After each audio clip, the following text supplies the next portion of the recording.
The hallmark of psychopathy is short-term advantage taken by a given individual without care for anyone else. And it certainly seems to me like dating apps like Tinder. Now, I don't want to call every male who's successful on Tinder a psychopath. I'm not saying that. But I would say that it isn't obvious to me at all that if you're a successful polyamorous male on Tinder, and so that's going to be a very tiny subset of men that are hyper-selected by women, a tiny subset of men who receive almost no rejection, they're set up to learn to be psychopathic because all their interactions with other people can be devoted to short-term sexual gratification with no emotional intimacy or long-term commitment.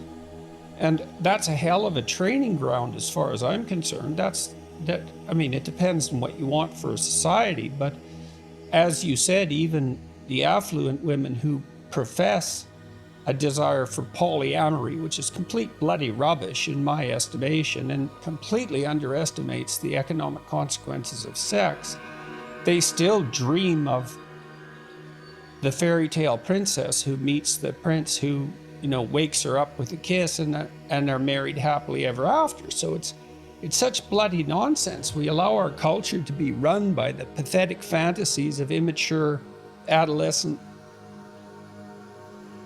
delusion, fundamentally, as far as I can tell. Tinder, I don't know how widespread Tinder use is. I don't know that much about Tinder, but when I first found out about it, I thought this is a technology that, well, they certainly named it properly because Tinder starts fires, and it's a fire starter, and not just sexually.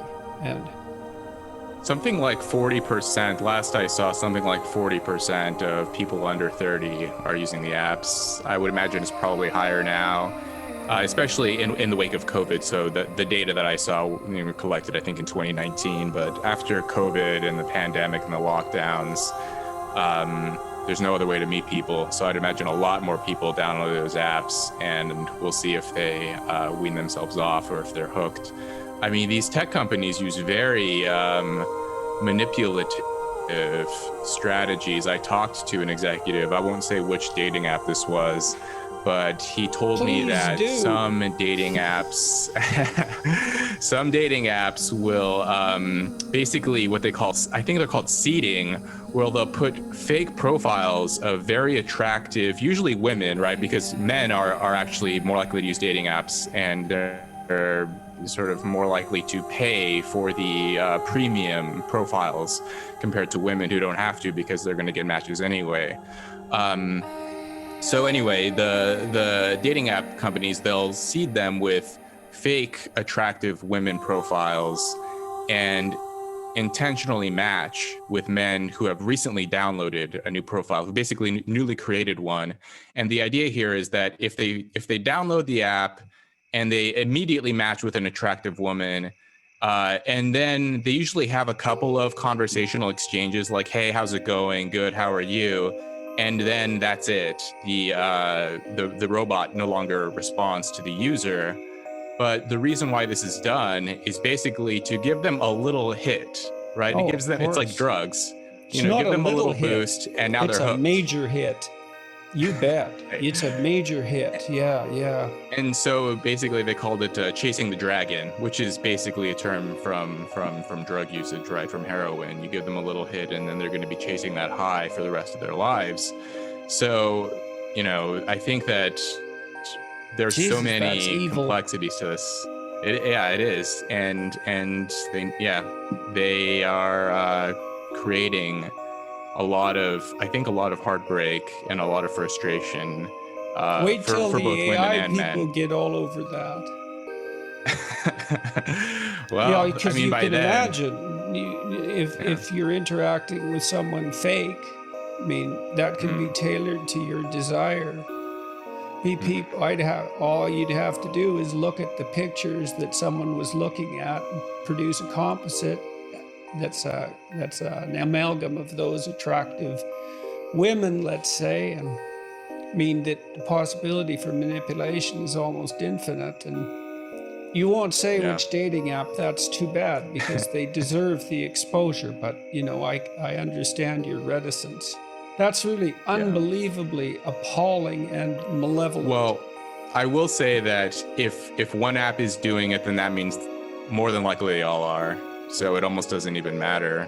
They're probably all doing some version of that, because that's how they get users, right? Yeah, so, well, it's not that clever it's an idea, It's a pretty obvious idea in a very crooked and horrible sort of way. So it's not like it would take a genius to think it up. One of the things I like about speed dating, like at least once, is because it gives you a chance to talk to a very large number of women very rapidly. Well, first of all, that's a good way of, it's exposure, right? It's a good way of overcoming that fear of initial contact. But I think it also introduces you in a very blunt way to the diversity of personality, right? Because what you'll find if you go on a speed dating retreat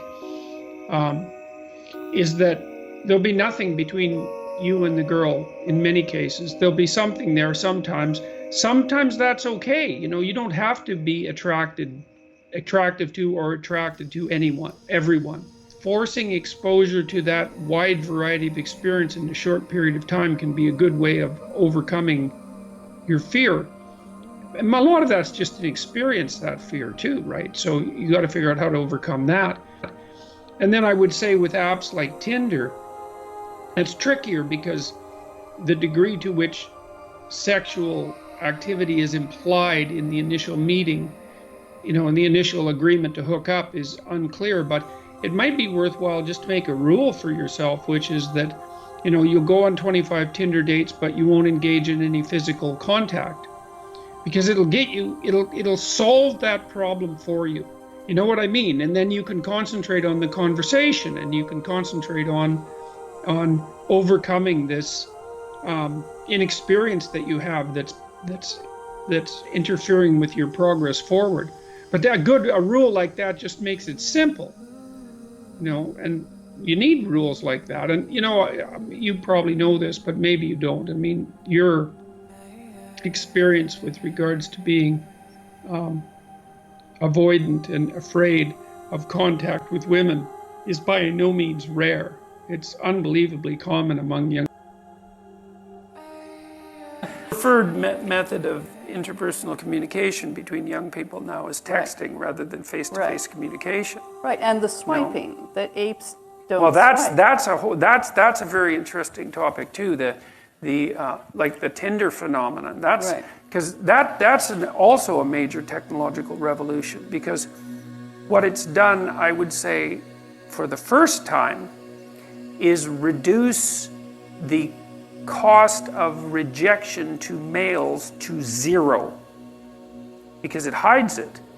The only people you ever hear from are people who haven't rejected you. Although but there was one man who had to make 300, he actually tallied it. Yeah. He had to make 300 requests of swiping right or whatever for one reply. So I think he had the sense of rejection. Sure, but it's massively attenuated. Yeah. And it's not observed. Yeah, you're not being humiliated. Not at all. Right. Not at all. It's really at arm's length, and you can swipe very, very rapidly, and so you can get all that rejection over with in a very short period of time. Right. It's like losing a video game or something. Or less. Because Worse. Not nearly as bad. Yeah.